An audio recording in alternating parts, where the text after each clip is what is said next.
Hello everyone, ఇలాంటి videos మీకు ముందుగా కావాలి అనుకుంటే మా ఛానల్ని సబ్స్క్రైబ్ చేసుకొని పక్కనే ఉన్న బెల్ ఐకాన్ని క్లిక్ చేయండి. అప్కమింగ్ రివ్యూలోకి వెళ్ళిపోదాం. ఎపిసోడ్ స్టార్ట్ అవ్వగానే భద్ర పోలీస్ కస్టడీ నుండి తప్పించుకున్నాడని తెలిసి శైలేంద్ర చాలా హ్యాపీగా ఫీల్ అవుతాడు. దేవయాని శైలేంద్రతో, నాన్న, ఆ భద్ర పోలీస్ కస్టడీ నుండి తప్పించుకున్నాడు, కానీ ఆ ముకుల్ చాలా తెలివైనవాడు కదా, ఒకవేళ వెంటనే తనని పట్టుకుంటే అని అంటారు. లేదు మమ్మీ, భద్రని చాలా సేఫ్ ప్లేస్లో నేను అరేంజ్ చేసి ఉంచాను, వాడు జన్మలో ఎప్పటికీ ముకుల్కి దొరకడు అని హ్యాపీగా ఫీల్ అవుతాడు శైలేంద్ర. ఇది ఇలా ఉండగా వసుధార కాలేజ్కి వస్తుంది. కాలేజ్లో తన ఎండీ చైర్ని చూస్తూ రిషిని గుర్తు చేసుకుంటూ, రిషి సార్, మీరు వచ్చి చాలా రోజులైంది, మిమ్మల్ని కల్లారా చూడాలి అనిపిస్తుంది, ఇప్పుడు మీరు ఎక్కడ ఉన్నారో అర్థం కావటం లేదు. ఏంటి సార్, ఏంటి మనకి పరీక్ష? జగతి మేడం చనిపోయాక మనం మేడం పోయిన బాధ నుండి బయటపడడానికే చాలా రోజులు పట్టింది. సంతోషంగా ఉందామనుకునే టైంకి మీరు మాయమవ్వడం నిజంగా నాకు చాలా చాలా బాధేస్తుంది సార్ అని పాపం బాధపడుతూ ఉంటుంది వసుధార దగ్గరికి వాచ్మెన్ వస్తాడు. మేడం, మిమ్మల్ని కలవాలని ఒక వ్యక్తి వచ్చారు మేడం అని అంటారు. ఎవరు అని అడుగుతారు. ఏమో మేడం, చాలా గొడవ చేస్తున్నాడు, అపాయింట్మెంట్ లేకుండా మేడం దగ్గరికి రావద్దు అని చెప్పినా లేదు, నేను తన్ని కలవాలి, తను నా భార్య అని ఏదేదో మాట్లాడుతున్నాడు అని అంటారు వాచ్మెన్. ఒక్కసారిగా షాక్ అయిపోతుంది వసుధార. అవునా, ఎవడు వాడు అని వసుధార ఇంకా బయటికి వస్తుంది, కాలేజ్ బయటికి. ఇంకా రాజీవ్ అయితే అలా వసుధార కోసం వెయిట్ చేస్తూ ఉంటాడు. వసుధార రాజీవ్ని చూసి ఒక్కసారిగా షాక్ అయిపోతుంది. నువ్వా అని అంటుంది. ఏంటి మరదలు, నేను రాననుకున్నావా? ఏ జీవితాంతం జైల్లోనే ఉండిపోతానని కలగన్నావా ఏంటి అని అంటాడు రాజీవ్. ఛీ, నువ్వెందుకు ఇక్కడికి వచ్చావు అని అంటుంది వసుధార. ఏం లేదు, నేను జైలు నుండి రిలీజ్ అవ్వగానే ఒక అద్భుతమైన న్యూస్ విన్నాను. రిషి చనిపోయాడంట కదా, ఎలాగో తిరిగి రాడు, నువ్వు పాపం ఎలా ఒంటరిగా మిగిలిపోతావు? నువ్వు అంత పెద్ద ఏజేం కాదు కదా, చిన్న ఏజే కదా, కాబట్టి జీవితాంతం రిషిని తలుచుకుంటూ ఏముండిపోతావు? నీకు నేను లైఫ్ ఇస్తాను, నిన్ను నేను పెళ్లి చేసుకుంటాను, ఇదిగో తాళి కూడా తీసుకొచ్చాను అని అంటాడు రాజీవ్. ఛీ, సిగ్గులేదా? అసలు నువ్వు మనిషివేనా? అలా ఎలా మాట్లాడుతున్నావు అని అంటుంది వసుధార. అది కాదు వసు, ఎలాగో పోయినవాడు తిరిగి రాడు అని అనగానే వసుధార రాజీవ్ చెంపపై ఒక్కటి కొడుతుంది గట్టిగా. రాజీవ్ ఒక్కసారిగా షాక్ అయిపోతాడు. ఇంకొకసారి నీ నోటి నుండి రిషి సార్ లేరు అనే పదం వస్తే చంపేస్తా అని అంటుంది వసుధార. వసు, నువ్వు నన్ను చంపలేవు, చచ్చిన వాడిని తిరిగి తీసుకురాలేవు. నువ్వు ఏం చెప్పినా ఎంత చెప్పినా నీకు భర్త అయ్యే క్వాలిఫికేషన్, అర్హత నాకు మాత్రమే ఉంది. రా, వెళ్ళి పెళ్లి చేసుకుందాం. ఇంకీ DBST కాలేజు ఇది అది మనకేం అవసరం లేదు, నిన్ను నేను పువ్వుల్లో పెట్టి చూసుకుంటా, రా వెళ్దాం అని ఇంకా వసుధార చెయ్యి పట్టుకొని తీసుకువెళ్తూ ఉంటాడు రాజీవ్. ఏయ్, చెయ్యొదులు అని అంటుంది వసుధార. వదలడానికి కాదు కదా చేయి పట్టుకున్నది, రా అని చెప్పి ఇంకా గట్టిగా వసుధార చేయి పట్టుకొని స్ట్రాంగ్గా తీసుకువెళ్తూ ఉంటాడు రాజీవ్. పాపం వసుధార హెల్ప్లెస్గా వదులు అని చెప్పి గట్టిగా ఇంకా అరుస్తూ ఉంటుంది. కరెక్ట్గా అదే టైంకి ఒకరు కార్ నుంచి ఎంట్రీ ఇస్తారు. ఇంకా కార్ దిగి అదంతా న్యూ క్యారెక్టర్ అయితే చూస్తూ ఉంటారు. వెంటనే రాజీవ్ చెయ్యి గట్టిగా పట్టుకొని తన చెయ్యొదులు అని అంటారు ఆ న్యూ క్యారెక్టర్. రేయ్, ఎవర్రా నువ్వు అని అడుగుతాడు రాజీవ్. ఇంకా న్యూ క్యారెక్టర్ని మనకి చూపిస్తారన్నమాట. ఆ న్యూ క్యారెక్టర్ పేరే ప్రేమ్. రే, నేనెవరో తెలుసుకోవాలంటే నువ్వు ఆ అమ్మాయి చెయ్యి వదులు అని అంటారు. చూడు, నువ్వు తన చెయ్యి వదలమన్నా వదలకమనకపోయినా నేనైతే చెయ్యి వదలను, అయినా నువ్వెవడివిరా మధ్యలో అని చెప్పి ఇంకా రాజీవ్ అయితే ఆ న్యూ క్యారెక్టర్ ప్రేమ్ని కొట్టాలనుకుంటాడు. కానీ ప్రేమే ఇంకా రాజీవ్ని గట్టిగా కొడతాడు. ఒక్కసారిగా ఇంకా రాజీవ్ అయితే కింద పడిపోతాడు. రేయ్ అని అంటాడు. ఏంట్రా, ఏంటి ఇలా కళ్ళ ముందు ఒక అమ్మాయిని బలవంతంగా తీసుకువెళ్తుంటే చూస్తూ ఊరుకుంటాననుకుంటున్నావా అని చెప్పి ఇంకా రాజీవ్ని బాగా కొడతాడనమాట ప్రేమ్. రాజీవ్ బాగా దెబ్బలు తింటాడు.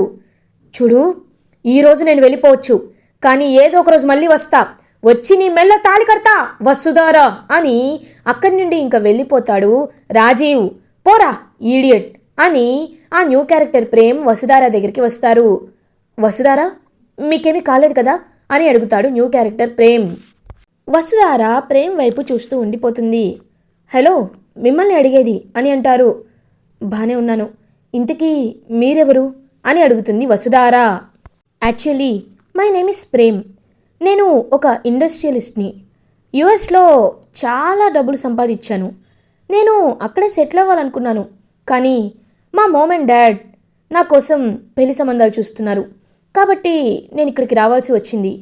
ఈ డిబిఎస్టీ కాలేజ్ మీదేనా అని అడుగుతారు. అవును, డిబిఎస్టీ కాలేజ్ మాదే అని అంటుంది Vasudhara.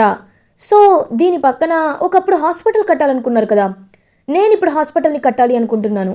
So I want this land అని అంటారు. ఇంకా ప్రేమ్ అయితే వసుధార అలా ప్రేమ్ వైపు చూస్తూ ఉంటుంది. ఏంటి మేడం, ఏం ఆలోచిస్తున్నారు అని అడుగుతారు. ఇది చాలా కాంప్లికేటెడ్ ఇష్యూ. సో మీరు మా బోర్డు మెంబర్స్తో కూడా మాట్లాడాల్సి వస్తుంది అని అంటుంది వసుధార. నో ప్రాబ్లం, ఎంత టైం అయినా తీసుకోండి, నాకేమీ ప్రాబ్లం లేదు. ఎందుకంటే నేను ఇక్కడ పర్మనెంట్గా సెటిల్ అవ్వడానికి వచ్చాను కాబట్టి. బట్ ఈ ల్యాండ్ మాత్రం నాకు కావాలి, అప్పుడే నేను హాస్పిటల్ని కట్టాలనుకుంటున్నాను అని చెప్పి ఇంక అక్కడి నుండి వెళ్ళిపోతూ ఉంటాడు ప్రేమ్. మేడం, నేను మళ్ళీ వస్తాను, బోర్డ్ మీటింగ్ అరేంజ్ చేయండి అని వెళ్ళిపోతాడు ప్రేమ్. వసుధార అలా వెళ్ళిపోతున్న ప్రేమ్ వైపు చూస్తూ ఆలోచనలో పడుతుంది. ఇది ఇలా ఉండగా శైలేంద్ర రాజీవ్కి కాల్ చేస్తూ ఉంటాడు. రాజీవ్ కాల్ లిఫ్ట్ చేయడు. ఏంటి వీడు కాల్ లిఫ్ట్ చేయటం లేదు అని అనుకుంటాడు. ఇంకా శైలేంద్ర కుంపదీసి వీడు కూడా పోలీసులకు దొరికాడా అని మనసులో అనుకుంటారు. అప్పుడే ఇంకా రాజీవ్ శైలేంద్రకి కాల్ చేస్తూ ఉంటాడు. హలో, ఏంటి ఫోన్ లిఫ్ట్ చేయవేంటి అని అంటాడు. శైలేంద్ర, భయ్యా హాస్పిటల్లో ట్రీట్మెంట్ తీసుకుంటుంటే ఫోన్ ఎలా లిఫ్ట్ చేస్తాను అని అంటారు. వాట్, హాస్పిటల్లో ట్రీట్మెంట్ తీసుకుంటున్నావా, ఏమైంది అని అడుగుతాడు శైలేంద్ర. ఏం లేదు భయ్యా, వసు దగ్గరికి వెళ్ళా, పెళ్లి చేసుకుందామని అడిగా. తను తెలిసిందే కదా రిజెక్ట్ చేసింది.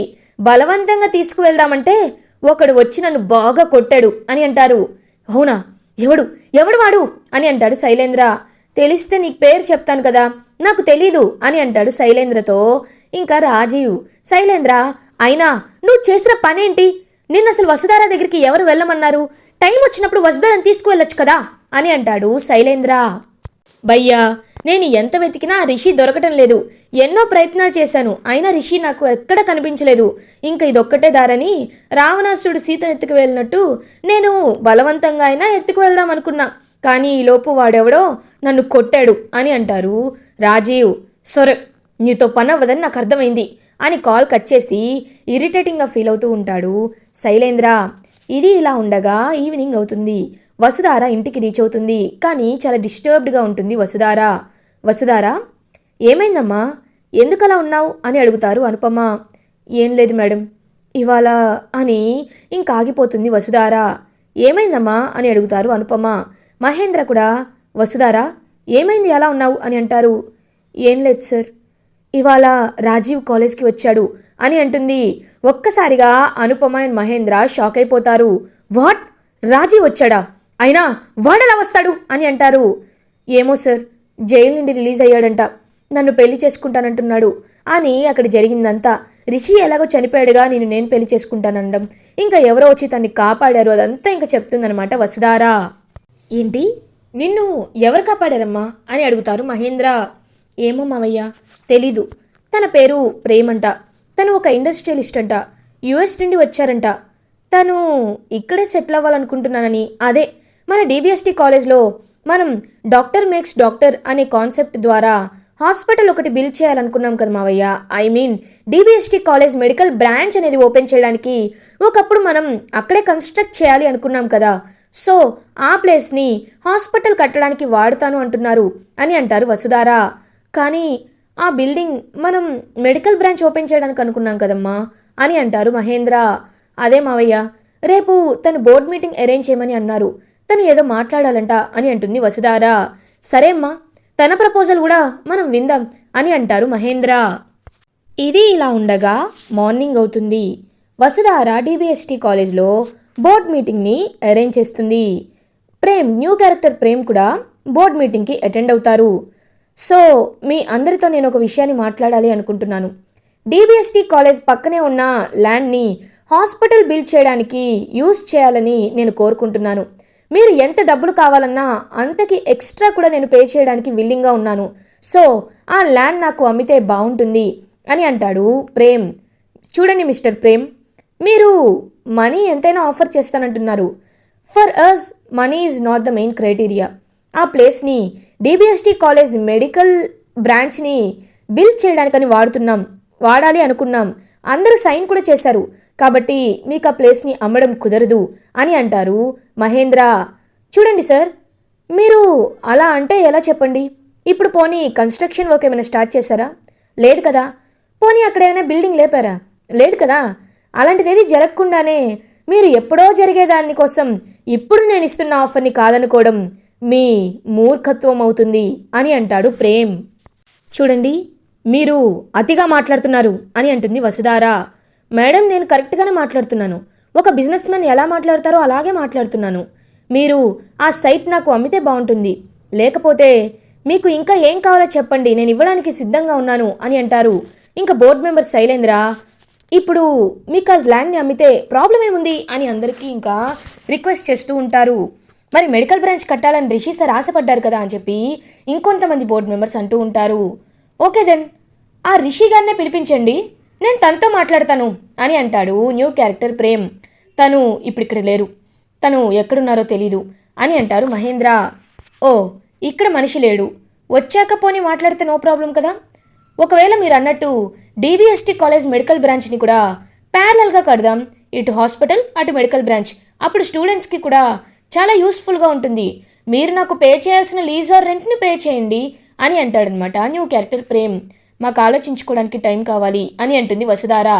మీకు నచ్చినంత టైం తీసుకోండి, నో ప్రాబ్లం. కానీ ఆ రిషి గారిని కూడా నేను త్వరగా కలవాలి అని చెప్తాడు న్యూ క్యారెక్టర్ ప్రేమ్. ఇంకా వసుధార కూడా పాపం రిషి గురించి ఆలోచిస్తూ బాధపడుతూ ఉంటుంది. అలా ఇంకా న్యూ క్యారెక్టర్ ప్రేమ్ వెళ్ళిపోయే ముందు జగతి మేడం ఫోటోని చూస్తాడు. ఇంకా జగతి మేడం ఫోటోని చూసి అలా ఇంకా స్టన్ అయి ఉండిపోయి ఆయన అక్కడి నుండి ఏమీ తెలియనట్టు వెళ్ళిపోతాడు న్యూ క్యారెక్టర్ ప్రేమ్. ఇంకా బోర్డ్ మీటింగ్ ఫినిష్ అయిపోతుంది. ఈ డెసిషన్ కూడా రిషి సార్ వచ్చేంత వరకు మనం ఏ నిర్ణయం తీసుకోకూడదు అని చెప్పి వసుధార అక్కడి నుండి వెళ్ళిపోతుంది. ఇంకా మహేంద్ర వసుధార అలా బయటికి వస్తుంటే న్యూ క్యారెక్టర్ ప్రేమ్ వాళ్ళ దగ్గరికి వస్తారు. మేడం సార్, మీతో నేను కొంచెం మాట్లాడాలి. మా మమ్మీ వాళ్ళు చాలా దూరంగా ఉంటారు, ఇక్కడి నుండి ట్రావెలింగ్కే చాలా టైం పడుతుంది. సో మీరు ఏదైనా అకామిడేట్ చేస్తే ఐ విల్ పే ఇట్ అని చెప్పి అంటారనమాట new character Prem. No problem, మీరు మా అవుట్ హౌస్లో ఉండొచ్చు అని చెప్పి మహేంద్ర అక్కడి నుండి వెళ్ళిపోతాడు. ఎస్, నేను అనుకున్నది జరుగుతుంది అని మనసులో అనుకుంటాడు న్యూ క్యారెక్టర్ ప్రేమ్. ఇది ఇలా ఉండగా నైట్ అవుతుంది. ఇంకా డిన్నర్కి అందరూ కూర్చొని డిన్నర్ చేస్తూ ఉంటారు. వసుధార మాత్రం డిన్నర్ కూడా సరిగ్గా చేయకుండా అక్కడి నుండి వెళ్ళిపోతుంది. ఏమైంది, ఎందుకు వసుధార మేడం అంత డల్గా ఉన్నారు అని అడుగుతాడు న్యూ క్యారెక్టర్ ప్రేమ్. ఏం లేదు, మీరు భోజనం చేయండి అని ఏమీ చెప్పకుండా దాచిపెడతారు ప్రేమ్ దగ్గర మహేంద్ర అండ్ అనుపమ. ఇది ఇలా ఉండగా మార్నింగ్ అవుతుంది. ముకుల్ భద్ర కోసం ఎంత వెతికినా భద్ర మాత్రం కనిపించడు. అసలు ఏమయ్యాడు, ఏంటిదంతా అని చెప్పి ఇంకా చాలా అంటే చాలా బాధపడుతూ ఇంకా చాలా ఇరిటేటింగ్గా ఫీల్ అవుతాడనమాట ముకుల్. అసలు ఎలా ఇదంతా జరిగింది అని ఇంకా కస్టడీ రూమ్కి వెళ్ళి ఒక సీసీ కెమెరాని బయటకు తీస్తాడు. సీక్రెట్గా ఉన్న సీసీ కెమెరాని ముకుల్ వెనకాల ఉన్న అసిస్టెంట్ ఒక్కసారిగా షాక్ అయిపోతాడు. సరే ఏంటి సార్ ఇది అని అడుగుతారు. ఇది సీక్రెట్ కెమెరా, నాకు గుర్తొచ్చే అనుమానం వచ్చి ఇక్కడ పెట్టాను. ఖచ్చితంగా ఇందులో వాడు ఎలా తప్పించుకున్నాడో ఎటువైపు వెళ్ళాడో తెలుస్తుంది అని ఇంకా సీసీ కెమెరా ఓపెన్ చేసి ఫైల్స్ అన్ని ఓపెన్ చేసి అప్పుడు ఏం జరిగింది అనే విషయాన్ని చూస్తారు. చూసి ఒక్కసారిగా షాక్ అయిపోతాడు ముకుల్. ఎందుకంటే ముకుల్ వెనకాల ఉండే అసిస్టెంటే శైలేంద్ర మనిషిని, శైలేంద్ర ఇంకా మెసేజ్ చేయడం ద్వారా ముకుల్ అసిస్టెంటే భద్రని తప్పించాడనే విషయం ఆ సీసీటీవీలో క్లియర్గా రికార్డ్ అవుతుంది. ముకుల్ ఆ అసిస్టెంట్ దగ్గరికి వెళ్తారు. సార్, సారీ సార్ అని అంటారు.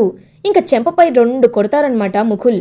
ఈడియట్, ఎందుకు నన్ను ఇంతలా మోసం చేశావని చెప్పి ముకుల్ ఇంకా రెడ్ హ్యాండెడ్గా వాళ్ళ అసిస్టెంట్ ఏది కల్ప్రిట్ అని చెప్పి అర్థమవుతుంది ముకుల్కి. సార్, డబ్బుకు ఆశపడ్డాను సార్, నన్ను క్షమించండి సార్ అని అంటారు. ఎవరిస్తానన్నారు, చెప్పకపోతే చంపుతా అని గట్టిగా బెదిరిస్తాడనమాట. ఇంకా ముకుల్ చెప్తాను అని ఇంకా శైలేంద్రే తన వెనకాల ఉన్నట్టు మొత్తం సాక్ష్యాలతో సహా నిజం చెప్తారు ముకుల్ వాళ్ళ అసిస్టెంట్. ఎస్, ఇది చాలు, ఈ నిజం చాలు, ఖచ్చితంగా ఇప్పుడు శైలేంద్ర జైలుకి వెళ్ళడం ఖాయం అని అలా ఇంకా బయటికి శైలేంద్రని అరెస్ట్ చేయడానికి వస్తూ ఉంటాడనమాట ముకుల్. కరెక్ట్గా అదే టైంకి ముకుల్కి కాల్ వస్తుంది. ఇది ఇలా ఉండగా న్యూ క్యారెక్టర్ ప్రేమ్ మాత్రం వసుధారాని గమనిస్తూనే ఉంటారు.